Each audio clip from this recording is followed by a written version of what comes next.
오늘은 일곱 교회 이야기의 두 번째 이야기로 서머나 교회에 대한 이야기입니다. 8절 말씀을 보시면 일곱 교회에 대한 편지의 매 첫 절마다 예수님이 어떤 분이신가를 설명하고 있어요. 지난주에 살펴봤던 에베소 교회에 소개하셨던 주님은 1절을 보시면 일곱 별을 붙잡고 일곱 금촛대 사이에 거니시는 이라고 예수님을 소개했죠. 그래서 모든 교회를 하나님께서 예수 그리스도께서 친히 주관하시고 다스리며 통치하고 계시고 또 하나님의 종들, 목회자들을 하나님께서 붙들고 계시다. 이제 그런 의미로서 1절에 그리스도를 그렇게 소개했던 것입니다. 근데 오늘 우리가 살펴본 8절을 보면 예수님을 뭐라 묘사하고 있는가? 처음이며 마지막이고 죽었다가 살아나신 이다. 알파와 오메가다. 보통 이제 이런 표현으로 우리가 알고 있죠. 바로 신약 성경을 읽게 했던 헬라어 철자의 첫 번째 글자가 알파고 마지막 글자가 오메가죠. 그래서 결국 지금 8절에서 얘기하는 처음과 마지막이라는 것과 동일한 의미를 갖고 있는데요. 이것은 사실은 우리 인간을 위한 표현입니다. 삼위일체 하나님께서는 영원 전부터 존재하고 계시고 영원토록 존재하실 것이기 때문에 하나님께는 시간이란 의미가 없습니다. 영원토록 계속 존재해 계시기 때문에 그렇죠. 그러니 사실은 하나님에게는 처음이란 개념도 필요하지 않고 마지막이란 개념도 필요하지 않습니다. 영원토록 존재하실 것이기 때문에 그래요. 창세기 1장 1절을 다 기억하시죠? 보통 우리가 쓰는 한글 성경 번역에 태초에 하나님이 천지를 창조하셨다. 이렇게 표현이 되어 있는데 이 태초라는 말도 엄밀한 원어적인 의미는 그 어떤 한 시점이라고 하는 의미가 됩니다. 이렇게 되면 너무 복잡하니까 이제 태초에라고 하는 세 글자로 번역을 했습니다만 대부분의 영어 역본도 in the beginning 이렇게 단어를 쓰고 있어요. 그 어떤 시작점이라는 거죠. 그러니까 그 이전에는 오직 삼위일체 하나님만 존재하셨기 때문에 사실은 하나님에게는 그 지점, 태초라고 하는 지점은 처음은 아닙니다. 우리 인간에게 존재하지 않았다가 존재하게 된 인간에게 처음이라는 것이 의미가 있고 또 누군가는 소멸되고 파멸되어서 불못에서 사라져버릴 존재가 있기 때문에 그들에게 마지막이 된다. 이런 얘기예요. 근데 인간은 보통 태어나서 죽는다 생각하니 이런 하나님에 대한 영적인 지식과 비밀이 없는 이는 우리는 태어나서 죽는 존재다. 생성되어졌다 사라졌는 존재다 라고만 생각을 하겠죠. 그래서 그리스도께서는 내가 바로 그 태어남과 죽음 그 모든 것을 주관하고 다스리는 존재다. 이어서 8절에 얘기하기를 죽었다가 살아나신이라고 얘기하는 의미는 우리가 죽을지라도 주님께서 되살려 주실 것이라는 것, 그 영원의 은혜가 이제는 우리에게 임하였다는 것. 분명히 영원 전에 우리가 존재하진 않았지만 아담과 하와가 태초라고 하는 그날로부터 여섯 번째 된 날에 생성이 되어지고 우리도 그 후로부터 인류의 역사를 따라 지금 우리가 태어나고 존재되어져서 이곳에 있는데 영원토록 존재하시는 하나님의 모양과 형상을 따라 우리가 만들어졌기에 이제는 우리도 영원토록 살아갈 은혜를 입게 됐죠. 그러나 죄악 가운데 있을 때는 죽음의 권세 아래에 있으므로 일반 세상의 사람들이 생각하는 것처럼 태어나면 죽는다라고 생각을 할 겁니다. 그러니 그들은 언제나 죽음의 두려움에 휩싸여서 살아가죠. 그러나 우리 예수 믿는 사람이 얻을 수 있는 가장 강력한 은혜와 능력은 우리는 죽음을 극복하고 죽음을 이긴 그런 존재들이다 하는 겁니다. 그래서 9절 말씀을 보면 실상이라고 하는 단어가 두 번 반복돼요. 겉 껍데기를 보고 판단할 수 없다는 거예요. 자, 9절의 상반절을 보실까요? 환난과 궁핍을 받은 사람, 누가 이런 사람 좋아하겠습니까? 어떠세요? 우리 성도님들 2024년에 한번 환난 받기를 원하시는 분 아멘요. 아멘 할까 봐 제가 조마조마했습니다. 아무도 아멘 안 하시잖아요. 2024년에 내게 궁핍이 오기를 원하시는 분 아멘이요. 아무도 아멘 안 하시잖아요. 근데 좀 성경을 잘 보십시오. 내가 너의 환난과 궁핍을 알지만 실상은 네가 부요한 자다. 계시록에 이제 또 뒷부분에 가다 보면 자기들이 엄청나게 부유한 자라고 자처하는 자가 있어요. 금도 많고 뭐 옷감도 많이 팔고 있고 심지어 특효약도 팔아서 엄청난 부를 이루고 있는 도시가 있습니다. 너희들이 너희들의 부를 자랑하지만 너희는 가장 가난한 자다. 주님으로부터 그렇게 책망받습니다.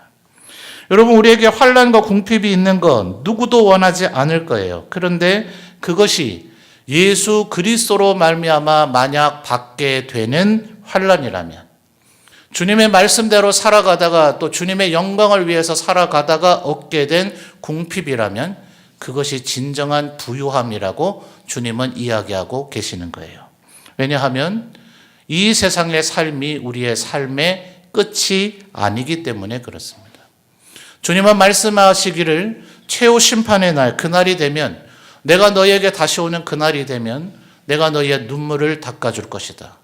너희가 이 세상에서 당한 모든 억울한 일을 내가 신원할 것이다. 너희를 괴롭힌 대적들을 내가 징벌하고 너희들의 원한을 풀어줄 것이다. 너희들의 눈물을 닦아줄 것이다 라고 말씀하셔요. 시편 2편에서도 얘기하기를 예수 그리스도를 대적했던 자들, 쇠몽둥이, 철장이라고 시편은 번역하고 있는데요.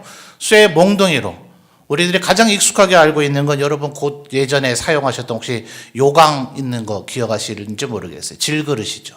그런 것을 쇠몽둥이로 만약 때린다면 어떻게 되겠습니까? 스치기만 해도 완전히 박살이 날 거예요. 하나님의 백성을 괴롭히고 하나님을 대적했던 자들을 그날 내가 철장으로 질그릇을 부수듯이 부숴버릴 것이다. 이렇게 하나님은 말씀하셔요. 그러니 우리가 이 세상을 살아가는 동안 환난과 궁핍을 혹여 당하게 된다 할지라도 절대로 거기에 위축되거나 주저앉지 마시기를 바랍니다. 그것이 바로 하나님으로부터 우리가 축복을 받게 되는 계기가 된다 하는 거예요. 그래서 10절 말씀을 보면 이 서문화 교회 성도들은 이미 많은 환난과 궁핍을 당했죠. 그러니 9절에서 내가 너의 환난과 궁핍을 알거니와 이렇게 얘기했잖아요. 그런데 앞으로도 10절을 보니 장차 받을 고난이 있기는 있어요. 그런데 그걸 두려워하지 말라 그래요. 왜냐하면 해봐야 10절 중반절에 10일 동안의 환난받기 되지 않을 것이기 때문에 그렇습니다. 내년 혹시 우리에게 힘든 일이 기다리고 있을까요? 그래봐야 365일밖에 되지 않을 겁니다. 아마 군대에서 군 복무를 해보신 분들은 그런 표현 기억하실 거예요. 거꾸로 매달려 있어도 무슨 시계는 흘러가요? 국방부 시계는 흘러간다. 우리의 삶에 분명히 환난이 있을 때가 있을지 모르지만 그것은 결국 10절 중반절에서 얘기하는 것처럼 10일밖에 되지 않을 것이다. 자, 사랑하는 성도 여러분, 선택하십시오. 10일의 환난을 선택하시겠습니까? 아니면 영원토록 받을 하나님의 은혜와 축복을 선택하시겠습니까? 두 개 같은 거죠. 10일의 환난을 견뎌내는 사람이 영원한 하나님의 은혜와 축복을 받게 될 겁니다. 그러니 이 세상에서 괴로움의 상황이 여러분 앞에 놓여지거든 그것을 축복받을 기회라고 생각하십시오. 평탄한 가운데 누구라도 할 수 있는 일을 해낸 사람, 하나님이 그에게 과연 상 주셔야 할 필요가 있을까요? 여러분 지나왔던 생애들을 한번 생각해 보세요. 아, 내가 무슨 일을 했을 때는 참 편했다, 참 좋았다, 모든 일인지 쑥쑥 잘 됐다. 그 말은 굉장히 좋은 말이 아니에요. 하나님으로부터 상 받을 아무런 이유가 없는 일을, 하나마나 한 일을 네가 한 것이구나 라고 생각하는 것이 거의 맞을 겁니다. 그러니까 지금 주님 뭐라 그래요? 9절 다시 한번 잘 보십시오. 내가 너의 환난과 궁핍을 알거니와, 그 다음 무슨 말이 중요하다고요? 실상 그것은 네가 부유한 자라는 증거다 하는 거예요. 또다시 얘기하죠. 자칭 유대인이라 하는 자들의 비방도 알거니와 실상은 유대인이 아니고 사탄의 회당이다. 그러니까 제발 여러분 껍데기 보고 속지 마십시오. 이 세상에 번드르한 자들, 돈 있고 힘 있고 권력 있고 명예 있는 자들, 그날이 되면 알 것입니다. 누가 과연 주님의 집에 입장조차 하지 못하고 쫓겨남을 당해서 슬피 울며 이를 갈미 있을 것인지. 이 세상 살아가는 동안에는 보잘것없어 보이고 바보 멍청이 같아 보이고 굉장히 어리석어 보이던 자들이 그날 제일 높은 자리, 상석, 소위 말하는 상석에 앉혀져서 하나님으로부터 칭찬을 받을 자가 누구인지. 부자였던 자는 지옥에서 영원히 꺼지지 않는 그 불 속에서 너무나 목말라서 제발 물 한 방이라도 떨어뜨려 달라고 간청하는 가련한 신세가 되었지만, 그 부자에게서 땅바닥에 떨어진 개들이 먹는 음식이라도 제발 먹게 해달라고 그렇게 사정했던 나사로는 아브라함의 품에 안겨 있더라. 실상은 전혀 다르게 될 것이다 하는 것을 하나님은 지금 우리에게 이야기해 주고 있는 겁니다. 그러니 여러분 앞에 때로 우리 스스로를 자초할 필요는 없습니다. 어리석어서 그런 꼴 속으로 우리가 들어갈 필요는 없습니다. 그러나 내가 피할 수도 없고 외면할 수도 없고 어떻게 내게 이런 상황이 벌어졌는가 싶도록 환난과 고난, 궁핍, 어려움, 시련이 여러분 앞에 놓여지게 되거든, 이것은 어쩌면 하나님께서 나를 복주시고자 하는 계기일지 모른다 라는 믿음을 가지고 응대하십시오. 이겨내십시오. 그러면 반드시 하나님 앞에 받을 상급이 굉장히 크게 될 것입니다. 여러분, 10절 하반절에 그래서 주님은 이렇게 권면하죠. 10절 하반절 너무나 유명한 말씀입니다. 내가 어떻게 하라고요? 자, 그 부분부터 한번 같이 읽어볼까요? 시작. 내가 죽도록 충성하라. 그리하면 내가 생명의 관을 네게 주리라. 아멘. 네가 어떻게 하라고요? 죽도록 충성하래요. 지금부터 일부러 죽으려고 한번 용을 써볼까요?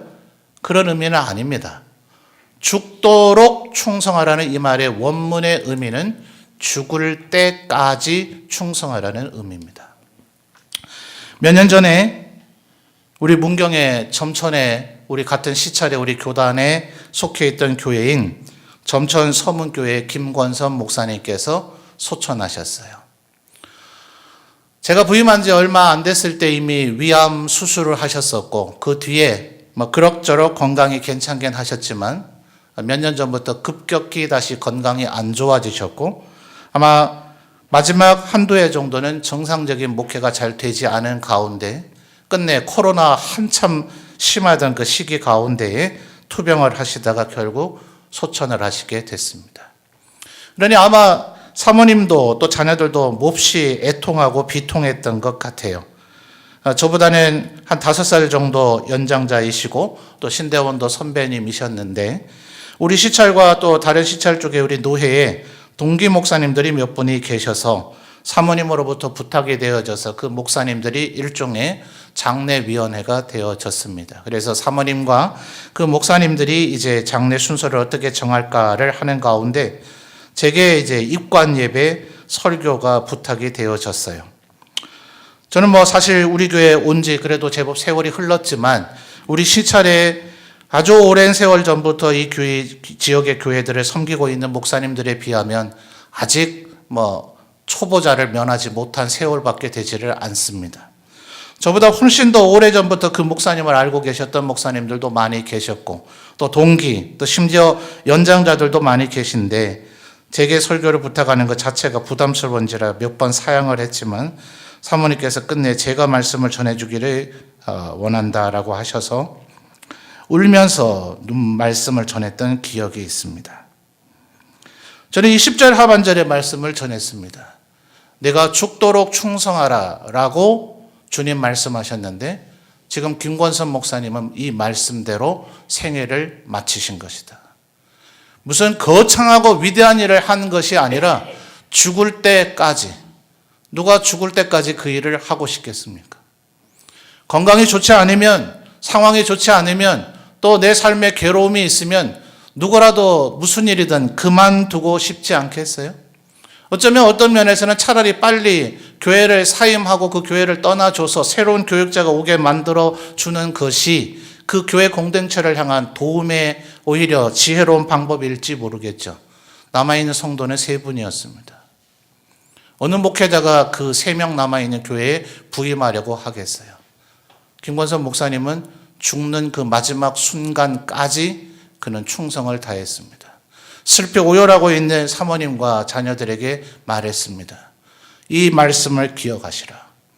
당신들의 남편은 또 당신들의 아버지는 죽을 때까지 충성하셨다. 그러니 하나님께서 그에게 반드시 생명의 관을 씌워주실 것이다. 여러분, 무슨 대단하고 위대한 일을 해야 될 필요는 없습니다. 여러분이 서 있는 그 자리에 계속 서 계십시오.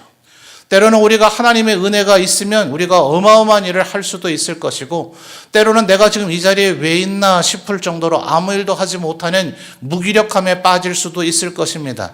바로 그 순간까지라도 그 자리를 이탈하지 아니하고 그대로 서 있는 것, 그것이 죽도록 충성하는 자의 모습이다 하는 거예요. 몇 년 전에 인천 상륙작전과 관련된 영화가 개봉된 적이 있었습니다. 실화를 바탕으로 해서 조금은 영화적인 각색을 했다라고 제가 알고 있는데요. 전쟁이 발발해서 우리 국군은 후퇴할 수밖에 없었죠. 그리고 일본에 있었던 메가더 장군이 우리 한국 전선을 시찰하기 위해서 경비행기를 타고 날아왔습니다. 그곳에서 보인 그 한 병사를 만나게 됐죠. 아마 동료들은 전부 다 전사했고 고지에 있는 참호 속에 혼자 그 외로이 그 자리를 지키고 있는 너무나 아직 나이가 어린 병사 한 명을 메가더 장군이 만나게 됩니다. 통역을 통해서 대화를 하죠. 너는 왜 아직도 이 자리에 있는가? 저는 후퇴 명령을 받지 못했습니다. 누가 봐도 동료들은 다 전사했고 이미 후퇴해야 되는 것이 너무나 명확한 상황인데도 불구하고 너무나 바보스럽고 미련하고 멍청하게 그 자리를 지키고 있는 소년 병사, 너는 왜 이 자리를 아직도 지키고 있느냐? 후퇴하라는 명령을 받지 못했습니다. 메가더 장군이 또다시 묻습니다. 내가 너에게 무엇을 해주면 좋겠느냐? 싸울 수 있는 총알을 주십시오. 그것이 메가더 장군과 유엔으로 하여금 우리나라를 돕는 결정을 하는 계기가 되었다. 실화이지만 조금 각색됐다고는 합니다. 그러나 충분히 개연성이 있는 모습이라 생각이 되어지고 바로 이런 모습이 죽도록 충성하는 모습이라 생각합니다. 모든 환경이 다 갖춰져 있고 모든 조건이 다 갖춰져 있고 모든 돕는 사람들이 다 있고 내가 마지막 활용점정을 하는 것처럼 눈동자만 그리게 되는 것이라면 그 사람이 상을 받아야 할 이유가 어디에 있습니까?